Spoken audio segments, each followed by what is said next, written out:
আরব সাগর পাহাড়ি দেব নেই কো আমার তরি,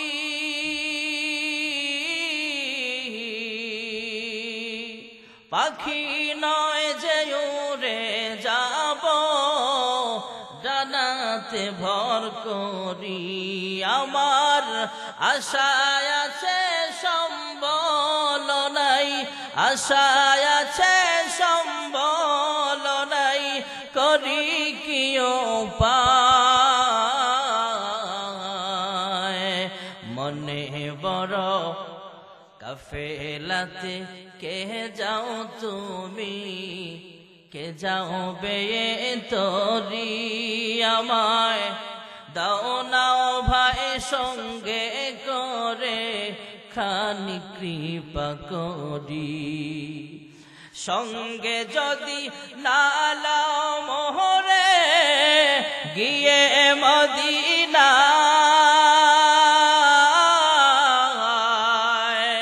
এই গরিবের সালাম দিও মদিনার বাদশাহ, আমার সালাম খানি পৌঁছে দিও নবীর সে রওজায়,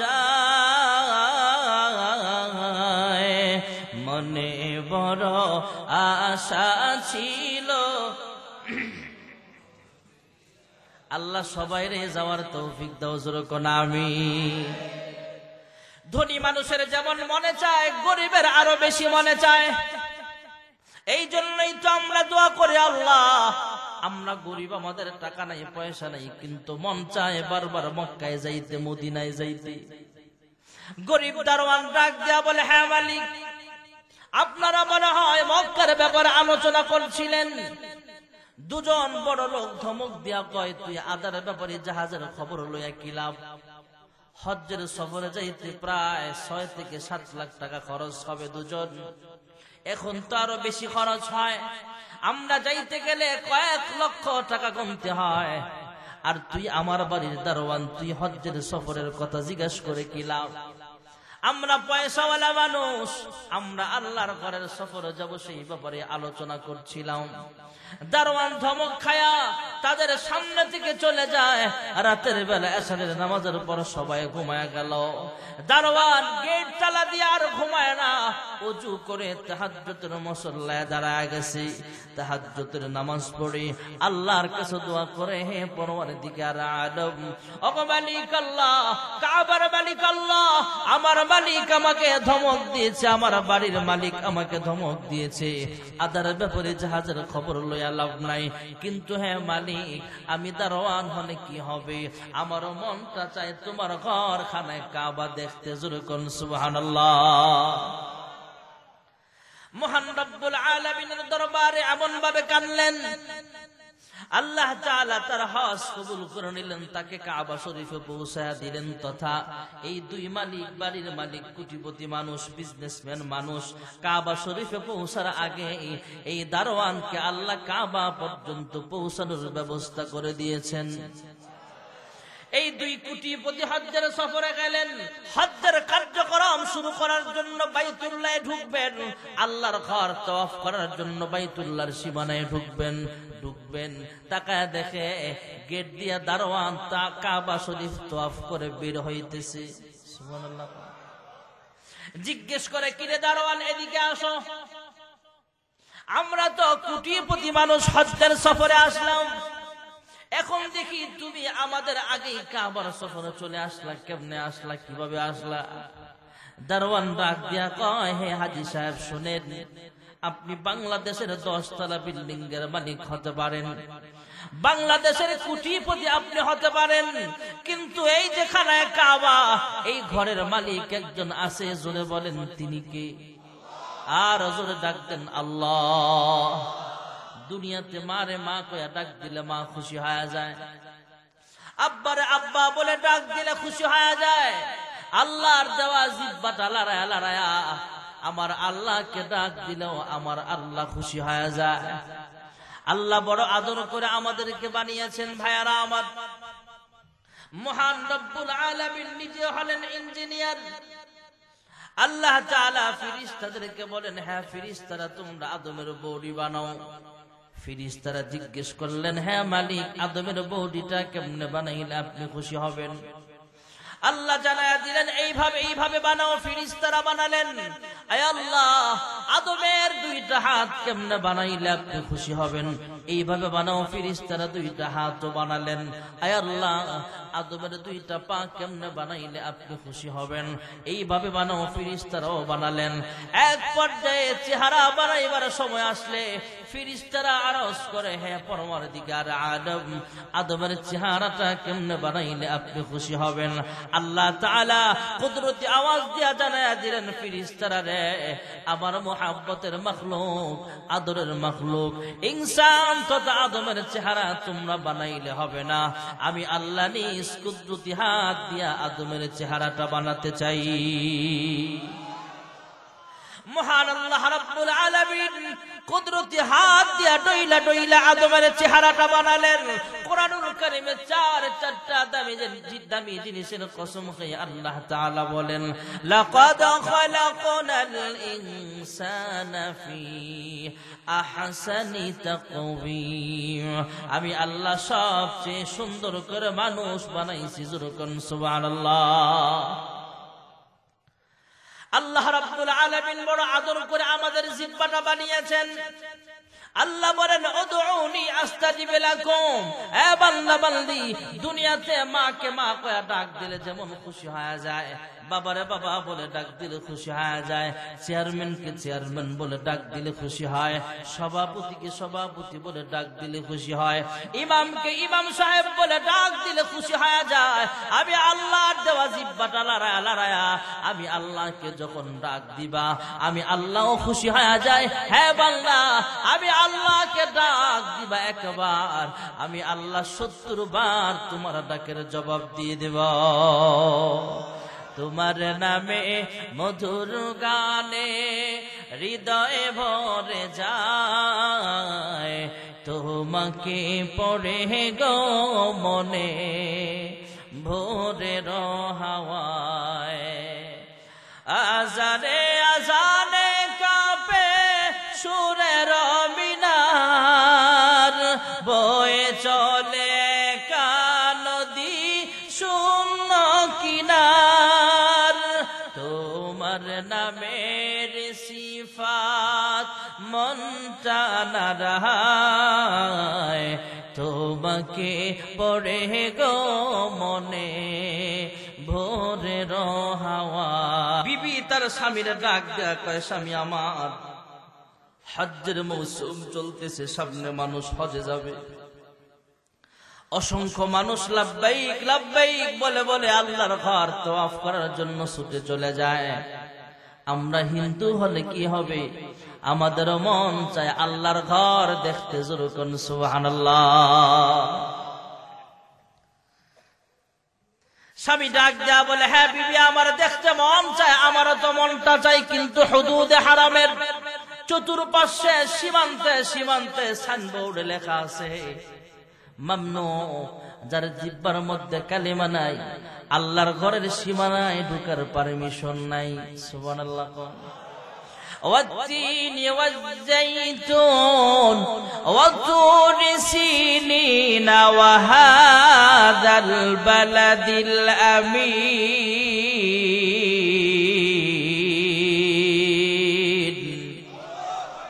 এমন একটা ঘর পৃথিবীর কোথাও এ কথা লেখা নাই। পৃথিবীর কিছু দামি জায়গা আছে যেখানে ঢুকতে ডলার লাগে, টাকা লাগে, ঠিক আছে, কিন্তু ঢুকা যায়। আপনি যে কোনো ডিপার্টমেন্টে চাকরি করেন, টাকা দিবেন, ঢুকতে পারবেন। কিন্তু একটাই জায়গা যেখানে টাকা দিয়েও ঢুকা যাবে না, যার জিহ্বায় কালেমা নাই তার ঢুকার পারমিশন নাই। এটা মক্কার এরিয়া। যুরকুন সুবহানাল্লাহ। এটা পাক জমিন। যার জিহ্বা না পাক, যে জিহ্বা দিয়ে আল্লাহকে ডাকো না, যে আল্লাহর গোলাম নয়, সে ঢুকতে পারবে না। এই মক্কা হলো মুসলমানের। সুবহানাল্লাহ বলেন। স্বামী আর স্ত্রী একজন আরেকজনকে বলে, স্বামী ডাক দেয়া বলে, আমরা যেহেতু হিন্দু মানুষ, আমাদের জিহ্বায় কালেমা নাই, আমাদের ঢোকার পারমিশনও নাই। বিবি ডাক দেয়া কয়, স্বামী আমার, আমার কাছে একটা বুদ্ধি আছে, দেখেন আপনি সিদ্ধান্ত নিবেন। কারণ মহিলাদের কাজ হলো পরামর্শ দেওয়া, সিদ্ধান্ত নিবে পুরুষ। যদি মহিলার সিদ্ধান্তে কোনো মানুষ কাজ করে সেই কাজে কোনো বরকত নাই। যেমন আমাদের দেশের ভিতরে বরকত আছে নাকি? কি হবে পুরুষ হয়ে জন্ম নিয়ে এই দেশেতে, যদি যায় ঘুরে ফিরে ক্ষমতাটা নারীর হাতে। কিবা জবাব দিবে, কিভাবে মুখ দেখাবে আমাদের আগামী সেই প্রজন্মকে? কি হবে বেঁচে থেকে অযথা বিদ্যা শিখে যদি না করতে পারি শোষণবিহীন সমাজটাকে? কি হবে বেঁচে থেকে? ঠিক না বেঠিক? কি হবে ছাত্র সেজে চুমু খেয়ে সনদ খানা, যদি হয় বিদ্যালয়টা প্রতি তাদের আড্ডাখানা? এর চেয়ে মরাই ভালো, দেশ ছেড়ে যাওয়াই ভালো। কি হবে ধোকা দিয়ে বিবেকটাকে? কি হবে বেঁচে থেকে? ঠিক না বেঠিক? কি হবে লেখালেখি কলমবাজির এই মহড়া, সমাজের আসল চিত্র যদি না যায় তুলে ধরা? যদি ওই ঘোষের বলে কলমটা উল্টো চলে, যদি ওই ঘোষের বলে কলমটা উল্টো চলে, তবে কি যাবে রোখা দুর্নীতিকে? কি হবে বেঁচে থেকে? ঠিক না বেঠিক? কি হবে আলেম হয়ে ইমাম সেজে সমাজেতে, যদি পারো সত্য কথা উচ্চ স্বরে না বলিতে?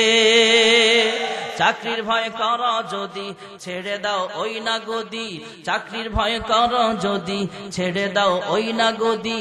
কি হবে ধোকা দিয়ে আল্লাহকে? কি হবে বেঁচে থেকে? ঠিক না বেঠিক? যেই কথাটা বুঝানো আমার উদ্দেশ্য সেটা হলো মহিলাদের পরামর্শ নেওয়া যাবে, সিদ্ধান্ত নেওয়া যাবে না। যেই ঘরে দেশ না, যেই ঘরে মহিলার সিদ্ধান্তে ঘর চলবে সেই ঘরে শান্তি আসবে না। আমার কথা না, আল্লাহর নবী বলেন শান্তি আসবে না। মহিলাদের বুদ্ধি আছে কিন্তু পুরুষের চাইতে কম। মহিলাদের বুদ্ধি পুরুষের বেশি না কম? অর্ধেক। বিশ্বাস না হলে একটা ছোট্ট কথা আপনাদের শোনাই। আমাদের পাশের গ্রামের আমাদের এক চাচা বাজার থেকে পুঁটি মাছ কিনে আনছে 300 টাকার। কয় টাকার? কথা কয় না। আজকে যে বাড়িতে খাইছি মাশাআল্লাহ দেশি গুড়া মাছ খাওয়াইছে, মনটা ভরে খাইছে, দেশি খাবার খাওয়াইছে। আল্লাহ তাআলা ওনার আত্মীয় স্বজন যারা কবরে আছে এদেরকেও আল্লাহ যেন জান্নাতি খাবারের ব্যবস্থা করে, সকলে বলে আমিন। সকালবেলা বাজারে যায় গুড়া মাছ দেখা লোভ কান্না লাগে, পকেটে টাকা আছে, 300 টাকার মাছ কিনা লয়ে আইছে। 300 টাকার। কয় টাকার? মানে বাড়ির দেয়া যদি ঘিন্নিরে কয় যে 300 টাকার মাছ আনছি, এমনি বিটকানে দিব। আবার কিছু দাজ্জার মার্কা মহিলা আছে না নাই, ধমকের উপরে ধমক দিব যে ফ্রিজের ভিতরে এত মাছ থুয়া আবার গুড়া মাছ আনতে গেলা কেন? আসলে এই ব্যাপারটা হইলো আগে দেশি পেঁয়াজের দাম বেশি আছিল, দেশি পেঁয়াজের দাম কম আছিল। এখন বড়টা খাইতে খাইতে ছোটটার দাম কমাই লেছে। হ্যাঁ, কারণ বড় পেঁয়াজটা কুটতে সহজ, ছোটটা কাটতে কঠিনের জন্য। আগে দেশি রসুনের দাম বেশি আছিল, এখন দেশিটার দাম কম, বড়টার দাম বেশি। হুজুর বড়টা নিলে কুটতে সহজ এই জন্য। আর মহিলারাও মাশাআল্লাহ এমন অলস হইছে, বড় মাছ বাড়িতে নিলে খুশি, তাড়াতাড়ি কাইটা নেব। আর যদি বাজার থেকে কাইটা লয়ে যান আরো খুশি। আর যদি গুড়া মাছ নেন খবর আছে, মাছ গইন্না গইন্না আপনারা বকা দিব। এমন কিছু দাজ্জাল মার্কা মহিলা সমাজে আছে না নাই? এখন বকা থেকে বাঁচার লেগা শাসা মিয়া বাড়ির যে একটু মিছা কথা কইছে, 300 টাকা না কইয়া তো কই গো আয়েশার মা দেহ কুচুরি মাছ সস্তা ভাইয়া বস্তায় ভরে লই আইছি মাত্র 30 টাকা। কিনছে কত দা? কইছে কত?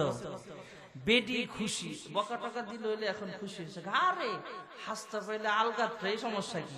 যাক আনছো ভালো কথা। জামাই ডাক দিয়া কয় মুসকি মুসকি হাসে, 300 টাকা আমার না গেছে। এখন তুমি মাছগুলো কুটো, কাইটা সুন্দর করে ভাজি করো, রান্না করো, আমি গোসল করে মসজিদ থেকে নামাজ পড়ে আসি, সুন্দর করে খামো। বেচারা গোসল করে নামাজ পড়ে আইসে, খাইতে বইছে, খাবারের টেবিলে খাবারে আপনার মাছ ভাজি সবই দিছে, কিন্তু বেচারা বুড়া মানুষ তো মুরব্বী মানুষ টের পাইছে মাছ কম কম লাগে। কি গো আয়েশার মা, মাছ যে কম কম লাগে, অর্ধেক টিভি চালাইছি না। আরে কত বেচছস? 30টি আর অর্ধেক যাও হয়। এবার বুঝছে না হলটা।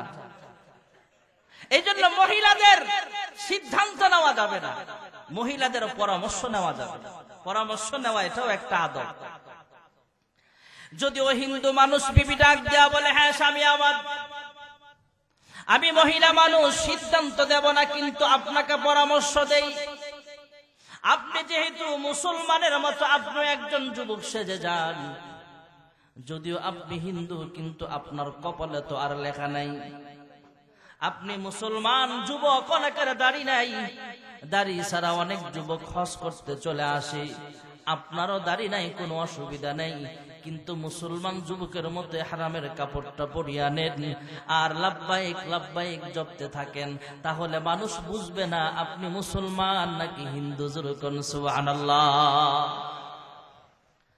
আমিও যেহেতু হিন্দু রমণী, হিন্দু মহিলা, তাই আমিও কপালের সিঁদুরটা সরাইয়া দিলাম, মুসলমান মহিলাদের মতো বোরকা পরিধান করলাম। সুবহানাল্লাহ কোন।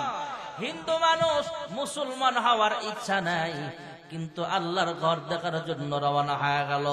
আমি মহিলা মানুষ, আমি মুসলমান, মহিলাদের মতো বোরকা পরিধান করব। আপনিও মুসলমান নওজওয়ানদের মতো আপনিও এক কাজ করেন, আপনিও ইহরামের কাপড় পরিধান করে আল্লাহর ঘরের দিকে রওনা হয়ে যান। দুজনে রওনা হলেন। হিন্দু দম্পতি, স্বামী স্ত্রী। তৎকালীন জামানায় সিসি ক্যামেরার ব্যবস্থা ছিল না, আইডি কার্ডও ছিল না ওই জামানার কথা। এই দুজন স্বামী স্ত্রী কাবার সীমানায় ঢুকলো। কাবার সীমানায় ঢুইকা আল্লাহর ঘরের দিকে তাকাইছে। পরবর্তীতে মানুষদেরকে ডাক দিয়া বলে, হ্যাঁ পৃথিবীর মানুষ শোনো, আমরা কাবার দিকে প্রথম নজর পড়ার সঙ্গে সঙ্গে আল্লাহ অন্তর থেকে আমাদের জবান দিয়া কালেমা নসিব করে দিয়েছে। আমরা হিন্দু আর রই নাই, কাবা দেখার বরকতে আল্লাহ আমাদেরকে ঈমানের মতো দৌলত নসিব করেছেন। সুবহানাল্লাহ। साहिल से लगा दे मुझे इश्क़ों को सफीना, साहिल से लगा दे मुझे इश्क़ों को सफीना, दिखला दे मुझे मंजर मक्का व मदीना।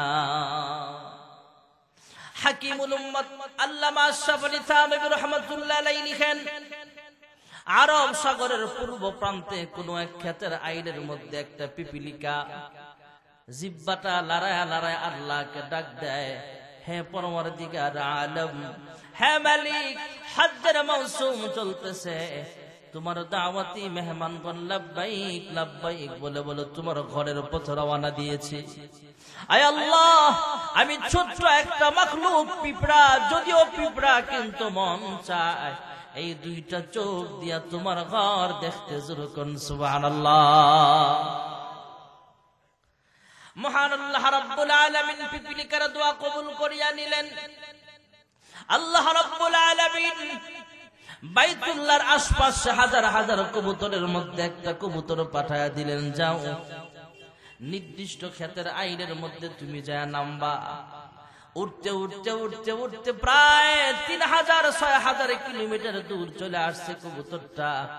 আইসা ক্ষেতের আইলের মধ্যে যখন নেমে গেল, আল্লাহ তাআলা কুদরতি আওয়াজ দিয়া পিঁপড়ারে জানায়া দিলেন, হে পিঁপড়া, তোমার সামনে যে কবুতরটা দেখতেছ এটা কিন্তু কাজীপাড়ার কবুতর না, এটা কিন্তু নারায়ণগঞ্জের কোনো কবুতর নয়, এটা কিন্তু সাধারণ কোনো কবুতর নয়, এটা হলো বাইতুল্লাহ শরীফের কবুতর।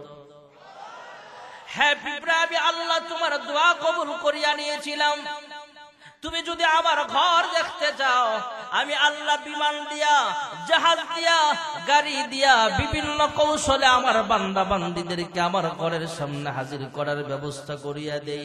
আর আমি আল্লাহ তোমার জন্য একটা কবুতর বিমান হিসেবে তোমার কাছে পাঠিয়ে দিলাম। আমার ঘর যদি দেখতে চাও, কবুতরের পাও জড়ায়া ধরো, আমি আল্লাহ কিছু সময়ের মধ্যে এই কবুতরকে বিমান বানায়া তোমাকে বাইতুল্লাহর সামনে হাজির করিয়া দিব। তাহলে একটা পিঁপড়ারে যদি আল্লাহ নিতে পারে, আমরা তো মানুষ, আমরা দোয়া করলো, যদিও গরিব মানুষ, নেওয়ার মালিক একজন আছে না নাই? সমাজের ভিতরে কেউ আছে গরিব, কেউ আছে ধনী। দুইজন ধনী মানুষ হজ্জের সফরে যাবেন, কোটি কোটি টাকার মালিক, ঢাকা শহরে বিল্ডিং এর মালিক। হজ্জের মৌসুম আসার আগে দুজন কথাবার্তা বলতেছিলেন কাবার ব্যাপারে, মক্কার ব্যাপারে কথা বলেন, মদিনার ব্যাপারে কথা বলেন। এ দুজনের আলাপ, মক্কার আলাপ, মদিনার আলাপে কথাবার্তাগুলো শুনছিলেন একজন দারওয়ান। যেই বিল্ডিং এর মালিক, ওনারা ওই বিল্ডিং এর দারওয়ান শুনছে।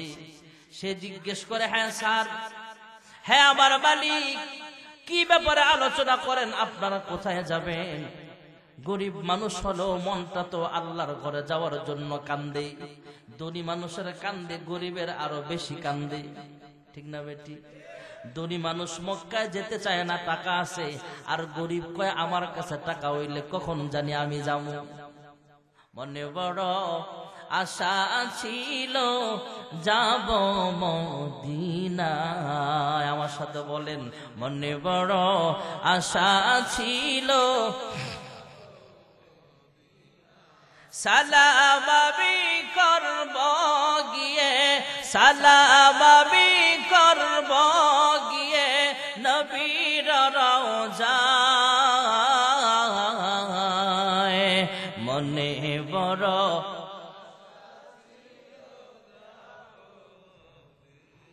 মনে বড় আশা ছিল আরব সাগর পাহাড়ি দেব, নেই গো আমার তরি।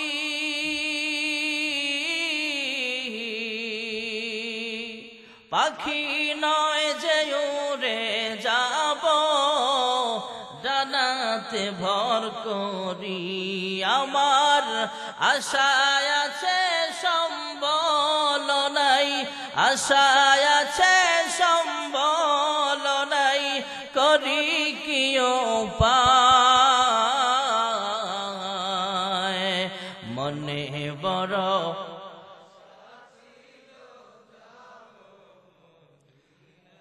কাফেলাতে কে যাও তুমি, কে যাও বে তোরি। আমায় দাও নাও ভাই সঙ্গে করে, খানি কৃপা করি। সঙ্গে যদি না লাও মোহরে, গিয়ে মদিনা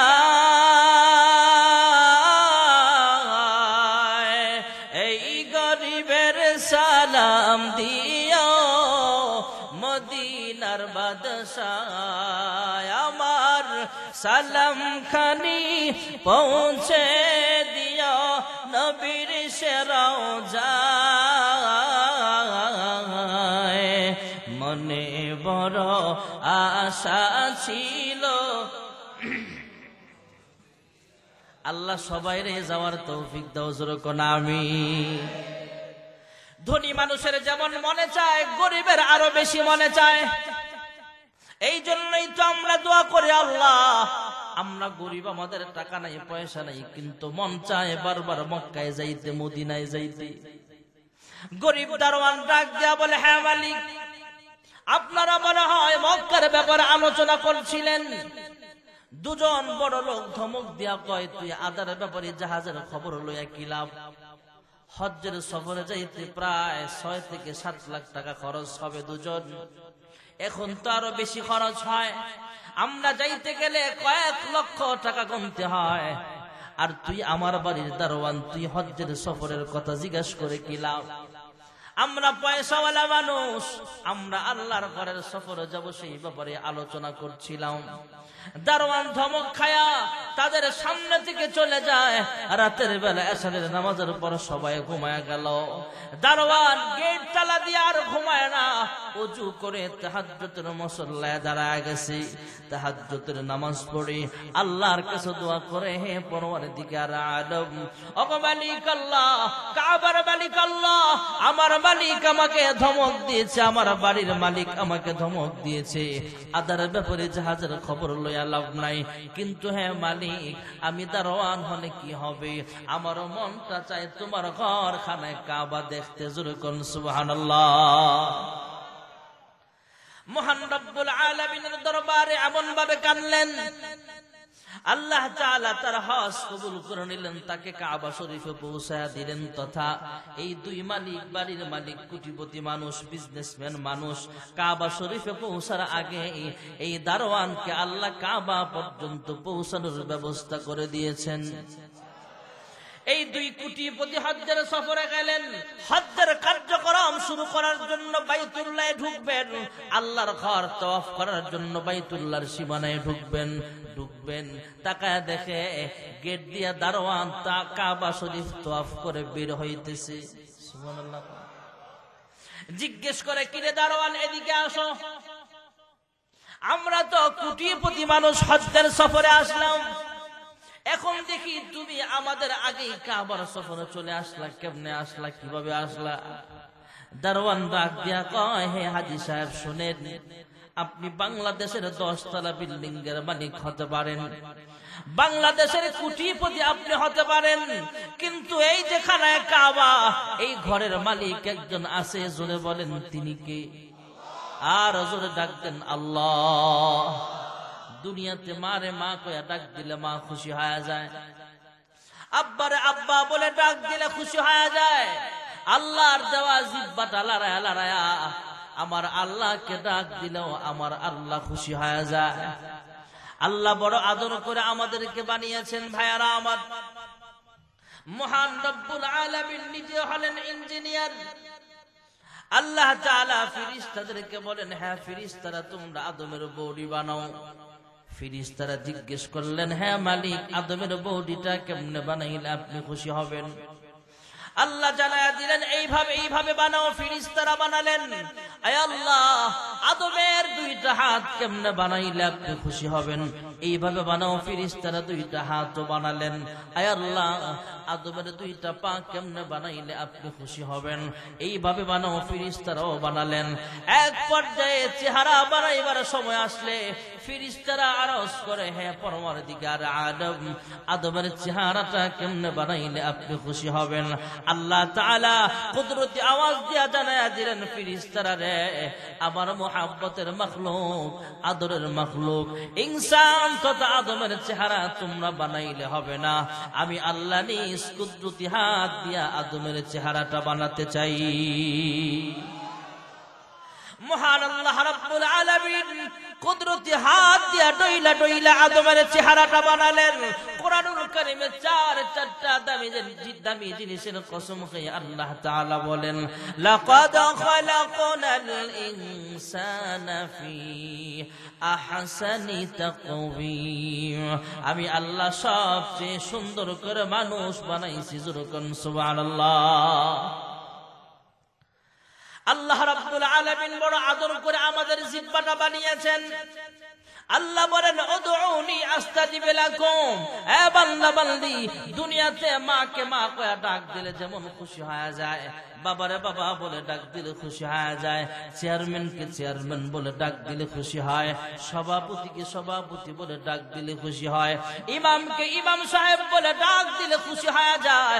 আমি আল্লাহর দেওয়া জিহ্বাটা লড়ায়া লড়ায়া আমি আল্লাহকে যখন ডাক দিবা, আমি আল্লাহও খুশি হয়ে যায়। হ্যাঁ বান্দা, আমি আল্লাহকে ডাক দিবা একবার, আমি আল্লাহ 70 বার তোমার ডাকের জবাব দিয়ে দেব। তোমার নামে মধুর গানে হৃদয়ে ভরে যায়, তোমাকে পড়ে গো মনে ভোরের হাওয়ায়, আজানে আজানে কাঁপে সুরের মিনার, বয়ে চলে কানদী শূন্য কিনার, তোমার নামের সিফাত মনটা নারায়, তোমাকে পড়ে গো মনে ভোরের হাওয়া। হ্যাঁ পরওয়ারদিগার আলম, ওগো মালিক, হে কাবার মালিক, আমি গরিব হতে পারি কিন্তু মনটা কাবার জন্য কান্দে। আয় আল্লাহ, তুমি আমাকে কাবার সামনে হাজির করার ব্যবস্থা করে দাও। আমি এমন ভাবে আল্লাহর কাছে দোয়া করলাম, আল্লাহ আমার দোয়া এমন ভাবে কবুল করেছেন। আপনারা দুই হাজী সাহেব হজ্জের সফরে আসছেন, কাবা শরীফ দেখার আগে, কাবা শরীফের সীমানায় ঢোকার আগে আল্লাহ তাআলা আমাকে কাবার সামনে হাজির করে দিলেন। কাবা তওয়াফ করে আমি বের হচ্ছি, আপনারা মাত্র ঢুকতেছেন। সুবহানাল্লাহ। আজ থেকে 700 বছর আগের ঘটনা ভাইয়েরা আমার। আল্লাহর নবীর একজন আশিক ছিলেন আব্দুর রহমান জামি রাহমাতুল্লাহি আলাইহি। মক্কার পাগল, মদিনার পাগল, মক্কাতুল মুকাররমায় গেলেন, আল্লাহর ঘর তওয়াফ করলেন, সাফা মারওয়া সাই করলেন। হজ্জের কার্যক্রম শেষ করে আবার মদিনার পথে রওনা হয়ে যাবে। তবে মদিনায় যাবেন, মদিনাওয়ালা কামলিওয়ালার জন্য তিনি কি নিয়ে যাবেন? কয়েকদিন পর্যন্ত রাত্রে বেলায় না ঘুমায়া আল্লাহর হাবিবের জন্য কবিতা লিখেছেন। জুরকুন সুবহানাল্লাহ। আল্লাহর নবীর আশিক আব্দুর রহমান জামি রাহমাতুল্লাহি আলাইহি আল্লাহর হাবিবের নামে কবিতা লিখলেন, আর কবিতা নিয়ে রওনা হলেন, মদিনায় পথে রওনা হয়ে গেলেন। মদিনায় যাবেন, রাসূলের রওজা আতহারের পাশে দাঁড়ায় কবিতা পাঠ করবেন আল্লাহর হাবিবকে শোনায়া শোনায়া। সুবহানাল্লাহ। কারণ আল্লাহর হাবিব রাহমাতুল লিল আলামিন যেখানে শুয়ে আছেন, আল্লাহর হাবিব রাহমাতুল লিল আলামিন হায়াতুন নবী তথা মরণ হয়ে গেছে। ইন্নাল আম্বিয়া আহয়াউন ফি কুবুরিহি, প্রত্যেক নবী ইন্তেকালের পরে আপন আপন কবরে আল্লাহ জিন্দা অবস্থায় রাখছে। জুরকুন সুবহানাল্লাহ। সেই হিসাবে আল্লাহর হাবিব হায়াতুন নবী মরণ হয়েছে কিন্তু এখন কবরে জিন্দা আছেন। আল্লাহর হাবিবের রওজা আতহারের সামনে যায় কেউ সালাম দিলে আল্লাহর হাবিব নিজের কান দ্বারা শুনতে পায়, জবান মোবারকের ঠোঁট লড়ায়া লড়ায়া উম্মতের সালামের জবাব দেয়। আর যখন দুইটা ঠোঁট লড়ায়া লড়ায়া মুস্কি মুস্কি হাসে, উম্মতের সালামের জবাব দেয় আর উম্মতের জন্য মাগফিরাতের দোয়া করে। যখন সুবহানাল্লাহ। দুই সাথীকে পাশে নিয়ে হায় ঘুমিয়ে আছেন নিঝুম নিরালায়, সারা দাও রাসূলুল্লাহ রওজা পাকের কিনারে। আল্লাহর হাবিব রাহমাতুল লিল আলামিনের রওজা আতহারের সামনে দিয়ে সালাম দিলে যেহেতু আল্লাহর হাবিব শুনতে পায়, আল্লাহর হাবিবের রওজা আতহারের পাশে যায়া কবিতা আবৃত্তি করলেও আল্লাহর হাবিব শুনতে পাবে। আব্দুর রহমান জামি মক্কায় থাকাকালীন অবস্থায় কয়েক রাত্র পর্যন্ত না ঘুমায়া আল্লাহর হাবিবের জন্য প্রেমের কবিতা লিখলেন, ভালোবাসার কবিতা লিখলেন। কবিতা লেখা আব্দুর রহমান জামি আবার মদিনার পথে রওনা হয়ে গেছে। যুরকুন সুবহানাল্লাহ। কয়েকশো কিলোমিটার চইলা গেছেন, কয়েকদিন সফর কইরা সফর সমাপ্ত হয়ে যাবে। মদিনার কাছাকাছি যখন চলে গেছে আব্দুর রহমান জামি, এদিক দিয়ে মদিনার বাদশাকে, মদিনা কামনিওয়ালা আল্লাহর হাবিব রাহমাতুল লিল আলামিন, মদিনার যিনি শেখ ছিলেন, মদিনার তৎকালীন যিনি বাদশা ছিলেন 700 বছর আগে, ওই বাদশাকে স্বপ্নে দেখাইলেন আব্দুর রহমান জামি নামে একটা পাগল মদিনায় ঢুকতে চায়, সে যেন মদিনায় ঢুকতে না পারে। এই খবর পাওয়া মাত্র, স্বপ্নে দেখা মাত্র পরের দিন সকালবেলা পুলিশ বাহিনীকে মোতায়েন করে দিলেন, আব্দুর রহমান জামি নামে কোন লোক যেন মদিনায় ঢুকতে না পারে। এদিক দিয়ে পরের দিন কামলিওয়ালা পয়গম্বর আলাইহিস সালাম আবার স্বপ্নে দেখায়, হ্যাঁ মদিনার বাদশা, গত রাতে তোমাকে স্বপ্নে দেখিয়েছিলাম, আব্দুর রহমান জামি যেন মদিনায় ঢুকতে না পারে। আমি দেখতে পাইলাম সে এখন মদিনার কাছাকাছি চলে আসছে। আগামীকাল সকালবেলা আবার পুলিশ বাহিনী পাঠালেন। পরের দিন পুলিশ পাঠায় আব্দুর রহমান জামিকে খুঁজে পাইল না। তৃতীয় রাতে আবার আল্লাহর হাবিব স্বপ্নে দেখালেন, হ্যাঁ মদিনার বাদশা, এই চেহারার একজন মানুষ আমার রওজা আতহারের সামনে আসতে চায়। তার নাম হলো আব্দুর রহমান জামি। সে যেন কোনো ক্রমে মদিনায় ঢুকতে না পারে। আসলে সে মদিনার দুশমন নয়, আল্লাহর হাবিবের ছিল একটা বড় আশেক। বেশি এশকের কারণে, বেশি মুহাব্বতের কারণে আল্লাহর হাবিব না করেছেন। কারণ আব্দুর রহমান জামি এমন একজন পাগল ছিলেন আল্লাহর হাবিবের। এমন কবিতা লিখেছেন, সে যদি আল্লাহর হাবিবের রওজার সামনে যায় কবিতাগুলো পাঠ করত, আল্লাহর হাবিবের জন্য ওয়াজিব হয়ে যাইত রওজা আতহার থেকে উঠে তার সাথে মুসাফা করা। তাই আল্লাহর হাবিব রাহমাতুল লিল আলামিন তৃতীয় রাতে আবার স্বপ্নে দেখালেন, হ্যাঁ মদিনার বাদশা শোনো, এই চেহারাওয়ালা আব্দুর রহমান জামি যেন মদিনায় ঢুকতে না পারে। আল্লাহর হাবিব রাহমাতুল লিল আলামিন স্বপ্নে দেখাইলেন। এবার পরের দিন বাদশা আরো সচেতন হলেন। পুলিশ বাহিনী, আর্মি, র্যাব, বিডিআর যত বাহিনী আছে, সৌদি আরবের যত বাহিনী আছে সব লাগায়া দিলেন, গোয়েন্দা লাগায়া দিলেন। আব্দুর রহমান জামিও টের পাইছে, আরে মদিনায় ঢুকতে দেওয়া দিবে না, মদিনায় ঢুকতে দেওয়া যাবে না। আব্দুর রহমান জামিকে যেহেতু মদিনায় ব্রেকেট দিয়া ফেলছে, মদিনায় ঢুকতে দেবে না। আব্দুর রহমান জামিও নিয়ত করেছে, যেইভাবে হোক না কেন আমি মদিনায় ঢুকবো। ইজুরকুন সুবহানাল্লাহ। বাদশা প্রশাসন দিয়া সিদ্ধান্ত নিয়ে ফেলেছে আব্দুর রহমান জামি মদিনায় ঢুকতে পারবে না। আর আব্দুর রহমান জামি নিয়ত করছে আমি ঢুকবই। সুবহানাল্লাহ বলে। গোয়েন্দা বাহিনী খবর পাইল, কি ব্যাপার, কোথাও আব্দুর রহমান জামিকে পাওয়া যাচ্ছে না।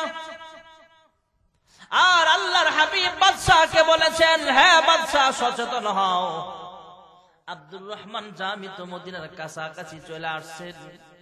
কি করা যায়? পুলিশ বাহিনীকে, র্যাব বাহিনীকে লাগায়া দিলেন, গোয়েন্দা বাহিনী লাগায়া দিলেন। কি করা যায়? মদিনায় যত রসদপত্র ঢুকতেছে, মদিনায় যত ব্যবসায়িক কাফেলা ঢুকতেছে, এক একটা বস্তা, এক একটা মালবাহী গাড়ি যানবাহন চেক কইরা কইরা মদিনায় ঢুকাইতেছে।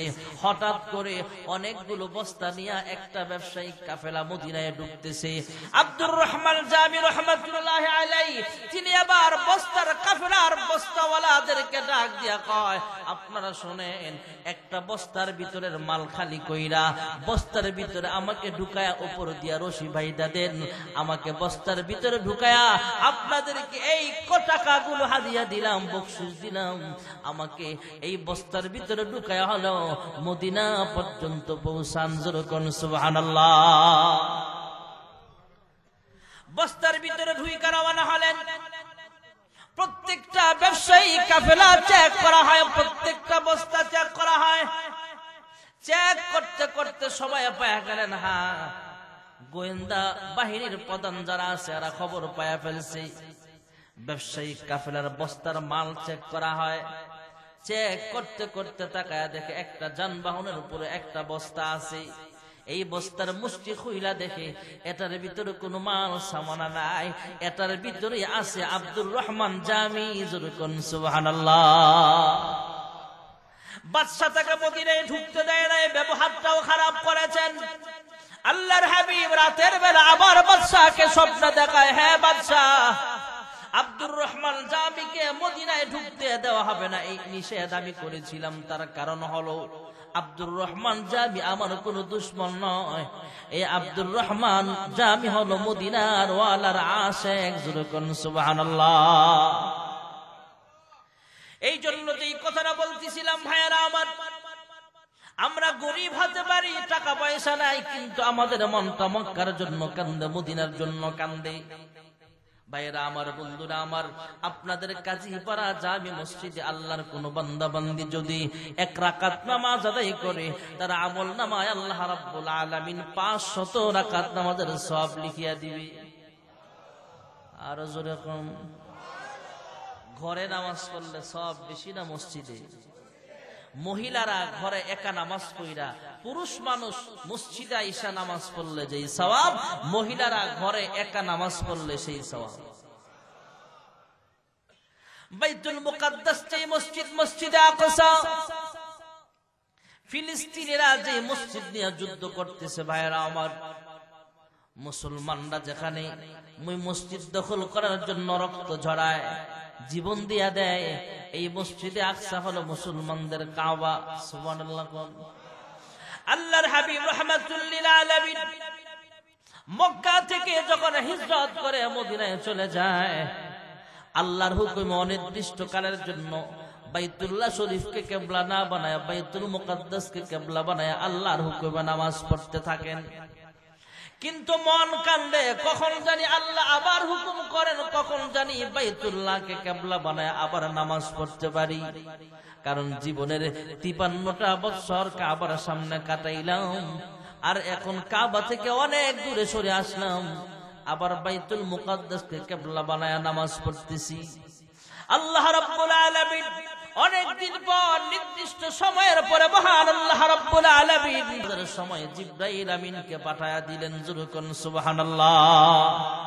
আসরের নামাজের ফরজ কয় রাকাত? আস্তে কয়, জোরে কোন। যোহরের নামাজের ফরজ কয় রাকাত? মাগরিবের নামাজের ফরজ, এশারের নামাজের ফরজ, ফজরের নামাজের ফরজ কয় রাকাত? আল্লাহর হাবিব রাহমাতুল লিল আলামিন নিজে ইমামতি করছিলেন আসরের নামাজের। আসরের নামাজের ফরজ 2 রাকাত শেষ, আর কয় রাকাত বাকি আছে? ফাওয়াল্লি ওয়াজহাকা শাতরাল মাসজিদিল হারাম। 2 রাকাত নামাজ শেষ আসরের, আর 2 রাকাত বাকি আছে। এমনই মুহূর্তে মহান আল্লাহ রাব্বুল আলামিন জিবরাইল আলাইহিস সালামকে পাঠায়া দিলেন। জিবরাইল আমিন পয়গম্বরের কানে কানে শোনায়া দিলেন, ইয়া রাসূলুল্লাহ, ইয়া হাবিবাল্লাহ, 2 রাকাত পড়েছেন বাইতুল মুকাদ্দাসকে কিবলা বানায়া, আর বাকি 2 রাকাত পড়তে হবে কাবা শরীফকে কিবলা বানায়া। জোরে কোন সুবহানাল্লাহ। নামাজের ভিতরে কিবলা পরিবর্তন হয়ে গেল। সাহাবায়ে কেরাম আল্লাহর হাবিবের ইমামতিতে 2 রাকাত পড়লেন বাইতুল মুকাদ্দাসের দিকে ফিরিয়া, বাকি 2 রাকাত পড়লেন বাইতুল্লাহ শরীফকে কিবলা বানায়া। মসজিদ থেকে বের হলেন। সব মসজিদে তো আর এক টাইমে নামাজ হয় না, অন্যান্য মসজিদে যে মসজিদগুলোতে এখনো নামাজ শেষ হয় নাই, এদেরকে দেখতেছেন এখনো তারা বাইতুল মুকাদ্দাসের দিকে ফিরে নামাজ আদায় করে। বাহির থেকে মুসল্লিরা চিল্লায় চিল্লায় বলে, ইমাম সাহেব, হ্যাঁ নামাজি মুসল্লিরা, আমরা 2 রাকাত পড়েছি বাইতুল মুকাদ্দাসের দিকে ফিরিয়া। এমনই মুহূর্তে আল্লাহ আয়াত নাজিল করে দিয়েছেন, বিধান নাজিল করে দিয়েছেন কাবা পরিবর্তন করার জন্য। আমরা কিবলা পরিবর্তন করে ফেলেছি, বাকি 2 রাকাত আদায় করেছি বাইতুল্লাহকে কিবলা বানায়া। আপনারাও কিবলা পরিবর্তন করে নেন। যে যেখানে ছিল নামাজরত অবস্থায়, ওই অবস্থাতে ওনারা কাবা পরিবর্তন করে বাইতুল্লাহকে কিবলা বানাইছে। জোরে কোন সুবহানাল্লাহ। এখনো সেই মসজিদ, মসজিদে জুল কিবলাতাইন, 2 কিবলাওয়ালা মসজিদ, মসজিদের 2 দিকে মিহরাব এখনো আছে। সুবহানাল্লাহ বলেন। এই মসজিদটার কথাই বলছি ভাইরা আমার, বাইতুল মুকাদ্দাস মসজিদে আকসা। যেই মসজিদ আকসার ব্যাপারে আল্লাহ রাব্বুল আলামিন কুরআনুল কারীমে আয়াত নাযিল করেছেন, সুবহানাল্লাযী আসরা বিআবদিহি লাইলাম মিনাল মাসজিদিল হারামি ইলাল মাসজিদিল আকসা।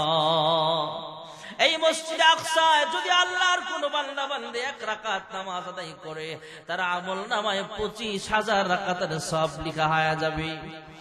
আল্লাহর কোন বান্দা বান্দী যখন মদিনার মসজিদ, যেই মসজিদে নবীর পাশে আল্লাহর হাবিব রাহমাতুল লিল আলামিন শুয়ে আছেন, সেই মদিনার মসজিদে আল্লাহর কোন বান্দা বান্দী যদি 1 রাকাত নামাজ আদায় করে, মহান আল্লাহ রাব্বুল আলামিন তার আমল নামায় 50,000 রাকাতের সওয়াব লিখিয়া দিবে।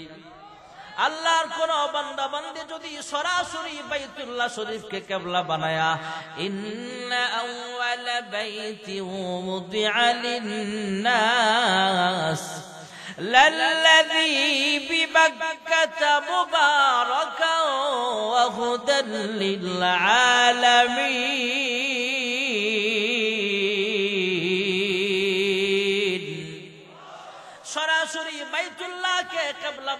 সরাসরি বাইতুল্লাহকে সামনে রাখা আল্লাহর যে বান্দা বান্দি এক রাকাত নামাজ আদায় করবে, আল্লাহ তাআলা তার আমল নামায় 1,00,000 রাকাত নামাজের সওয়াব লিখিয়া দিবে।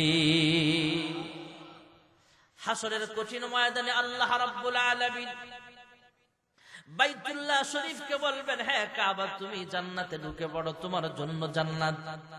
বাইতুল্লাহ বলবে, আল্লাহ আমার দিকে ফিরা তোমার বান্দা বান্দিরা নামাজ আদায় করত। আমার দিকে মেহরাব দিয়া যে মসজিদ গুলো বানানো হয়েছে পৃথিবীর মানচিত্রে, সব মসজিদ গুলোকেও দাও, আমার পিছনে জোড়া লাগায়া দাও, আমি তাদেরকে সঙ্গে নিয়ে জান্নাতে যাব। সুবহানাল্লাহ। মসজিদ সব দাঁড়ায়া যাবে, আপনাদের কাজীপাড়া জামে মসজিদও দাঁড়ায়া যাবে, বাইতুল মুকাররমা দাঁড়ায়া যাবে, বাইতুল মুকাদ্দাসও দাঁড়ায়া যাবে, সবার সামনে থাকবে বাইতুল্লাহ, এরপরে হলো মদিনাতুল মুনাওয়ারা। ভাইরা আমার, বন্ধুরা আমার, 3টা মসজিদ সামনে থাকবে, এরপরে পৃথিবীর সমস্ত মসজিদগুলো দাঁড়াবে। তখন মসজিদগুলোকে বলবে, যাও যাও তোমরা জান্নাতে চলে যাও। সমস্ত মসজিদগুলো বলবে, আল্লাহ এই মসজিদে যারা নামাজ আদায় করাইতো তথা যারা ইমামতি করতো তাদেরকে ছাড়া আমরা জান্নাতে যাব না। সুবহানাল্লাহ জোরে কোন। ইমাম সাহেবদেরকে মসজিদে ঢুকানো হবে, আমরা বেতন যদিও কম তারপরও মসজিদের ইমামতি করার উদ্দেশ্য এটাই, আল্লাহকে রাজি খুশি করা, নয়তো আমরা ইমামতি করতে পারবো না। আপনারা যেই টাকা বেতন আমাদেরকে দেন, এই বেতন দিয়া 30 দিনের কাঁচা বাজারও হয় না। হিসাব করে দেখেন, এখনো গ্রামগঞ্জে 5,000-6,000 টাকার বেতন আছে। আপনাদের কত আমি জানি না, ওই হিসাবে বলছি না, আছে।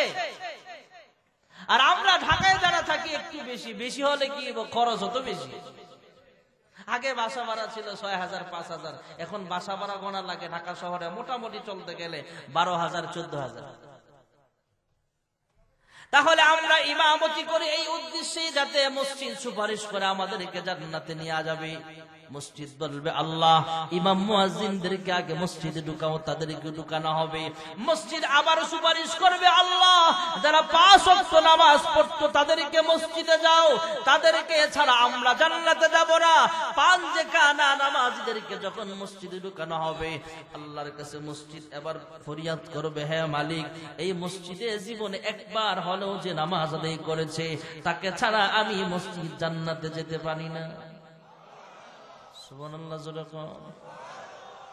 মসজিদ আরো সুপারিশ করবে, হ্যাঁ মালিক এই মসজিদে যারা জমিন দিয়া, টাকা দিয়া, পয়সা দিয়া, সুপরামর্শ দিয়া এই মসজিদ গড়েছিল তাদেরকে ছাড়াও আমি জান্নাতে যেতে পারি না। সেদিন আমাদের সকলকে নিয়ে এই মসজিদ বিনা হিসাবে আল্লাহর জান্নাতের মেহমান হয়ে যাবে। ইয়া রাব্বাল আলামিন, ইয়া আকরামাল আকরামিন। ওগো মালিক, গভীর রজনীতে আমি গুনাহগার, তোমার কতগুলো আশিকিন শাকিরিন বান্দা বান্দি নিয়ে তোমার শাহী দরবারে 2টা হাত উঠায়া দিলাম। ইয়া রাব্বাল আলামিন, আসর থেকে এই পর্যন্ত যা কিছু আলোচনা করা হয়েছে ভুল ভ্রান্তি মার্জনা করিয়া এর হাদিয়া লক্ষ কোটি গুণ বাড়াইয়া বিশ্ব নবী রওজা থার সোনার মদিনায় সবুজ রঙের গম্বুজের নিচে পৌঁছে দাও। হ্যাঁ মালিকটাকে উসিলা করে বাবা আদম আলাইহিস সালাম থেকে মুনাজাত পর্যন্ত যারা পরিমাণ ঈমান নিয়ে যারা কবরের বাসিন্দা হয়ে গেছে প্রত্যেকের কবরের হাদিয়াগুলো পৌঁছা দাও। আয় আল্লাহ, আমরা যারা হাত বাড়াইলাম জানি না কে জানি মা দুঃখিনে হারাইয়া, প্রাণের আব্বা জান হারায়া এতিমের মতো হাত বাড়াইছে গো আল্লাহ। জানি না গো মালিক কার মা বাবার কবরে জাহান্নামের সাপ কামড়াইতেছে, জানি না গো আল্লাহ কার মা বাবার কবরে জাহান্নামের আগুন দাও দাও করে জ্বলতেছে। আয় আল্লাহ, তাদের পক্ষ থেকে মাফ চাই, ক্ষমা চাই। আজকের মাহফিলের উসিলায় তাদের কবরগুলো জান্নাতের বাগান বানায় দাও। রব্বির হামহুমা কামা রব্বায়ানি সগীরা। আয় আল্লাহ, আমরা গুনাহগার, তোমার নাম হলো গফফার। আমাদের গুনাহের দিকে না তাকায়া তোমার রহমানুর রহিম নামের উসিলায় আমাদের সকলের জিন্দেগীর সব গুনাহ খাতাগুলো মাফ করে দাও। আদর করিয়া মানুষ আল্লাহ বানায়া কেমনে দিবা জাহান্নামে ফেলিয়া। গুনার বোঝা মাথায় লয়া আমরা দেশ বিদেশে ঘুরি, কোন দিন জানি আজরাইলের হাতে ধরা পড়ি। কবরেরই আযাব যদি মানুষ দেখিত, ঘরবাড়ি ছাড়িয়ারে পাগল হইত। তুমি ছাড়া কারি কাছে আমরা করিব রোদন, তুমি বিনে কে বুঝিবে মনেরই বেদন। তুমি যদি মাফ না করো আল্লাহ বান্দারে, বলো তোমার বান্দা যাবে কার কাছে। আয় আল্লাহ, দুনিয়ার ভিক্ষুক এক দরজা থেকে ফিরিয়ে দিলে অন্য দরজায় যাওয়ার সুযোগ আছে। আমরা একমাত্র তোমার দরজার ভিখারি গো মাওলা, ফিরিয়ে দিও না। আমাদের সকলের জিন্দেগীর সব গুনাহ খাতাগুলো মাফ করে দাও। যারা টাকা দিয়া পয়সা দিয়া সুপরামর্শ দিয়া মসজিদের খেদমত করতেছে, প্রত্যেকের মনের নেক আশাগুলো পূরণ করিয়া দাও।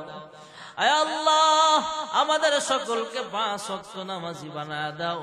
মা বোনদেরকে পর্দা নিশিন আবেদা জাহেদা সালেহা বানায়া দাও। অত্র এলাকার অনেক ছেলে মেয়ে বিবাহের উপযুক্ত আছে, নেককার পাত্র পাত্রের ব্যবস্থা তোমার পক্ষ থেকে করিয়া দাও। অনেকের বিবাহ হয়েছে কিন্তু সন্তান হয় না, তুমি আল্লাহ একমাত্র সন্তান দেওয়ার মালিক, নেক সন্তান দান করিয়া দিও। আয় আল্লাহ, আমাদের প্রত্যেকটি ছেলে মেয়ে কোরআনী শিক্ষায় শিক্ষিত হয়ে পিতামাতা ও সমাজের খেদমত করার তৌফিক দান করে দাও। আয় আল্লাহ, আমাদের সকলকে 5 ওয়াক্ত নামাজি বানায় দাও। আমাদের প্রত্যেকটা পুরুষকে সুন্নতি দাড়িওয়ালা বানায় দাও। আয় আল্লাহ, ফিলিস্তিনের মুসলমানদেরকে তুমি হেফাজত করো। বিশ্বের যেখানে যেখানে মুসলমান নির্যাতিত, মুসলমানদের ঈমান আব্দুল হেফাজত ফরমাও। আয় আল্লাহ, আমরা একদিন দুনিয়া ছেড়ে চলে যাব, জানি না কোন দিন, জানি মালাকুল মউত আজরাইল হাজির হয়ে যাবে।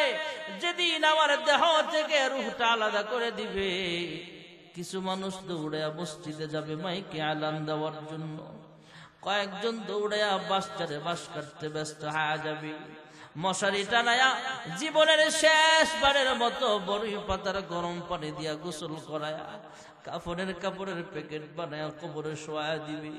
আয় আল্লাহ, কাফনের কাপড়ের প্যাকেট খাওয়ার আগে ইহরামের 2টা কাপড়ে নিজেকে জড়ায়া লব্বাইক লব্বাইক বলে বলে তোমার ঘরখানায় কাবার সামনে হাজিরা দেওয়ার তৌফিক সবাইকে নসিব করে দিও। আয় আল্লাহ, মক্কার মানুষ কত ভাগ্যবান, মন চাইলে মক্কাতুল মুকাররমার সামনে হাজির হয়ে যেতে পারে। মদিনার মানুষ কত ভাগ্যবান, মন চাইলে মদিনাতুল মুনাওয়ারার সামনে হাজির হয়ে যেতে পারে।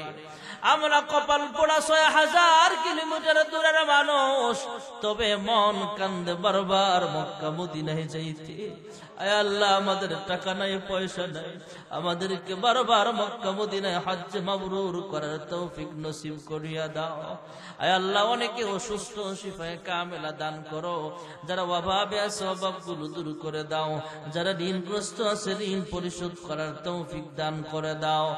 আয় আল্লাহ, সর্বপ্রকার বালা মুসিবত থেকে হেফাজত ফরমাও। আল্লাহুম্মা ইহফাজনা মিন কুল্লি বালাইদ দুনিয়া ওয়া আযাবিল আখিরা ওয়া তাওফানা মুসলিমান ওয়া আলহিকনা বিস সালিহিন। সুবহান রাব্বিকা রাব্বিল ইজ্জাতি আম্মা ইয়াসিফুন ওয়া সালামুন আলাল মুরসালিন ওয়ালহামদুলিল্লাহি রাব্বিল আলামিন। ওয়ারহামনা মা'আহুম বিরহমাতিকা يا أرحم الراحمين. السلام عليكم ورحمة الله وبركاته.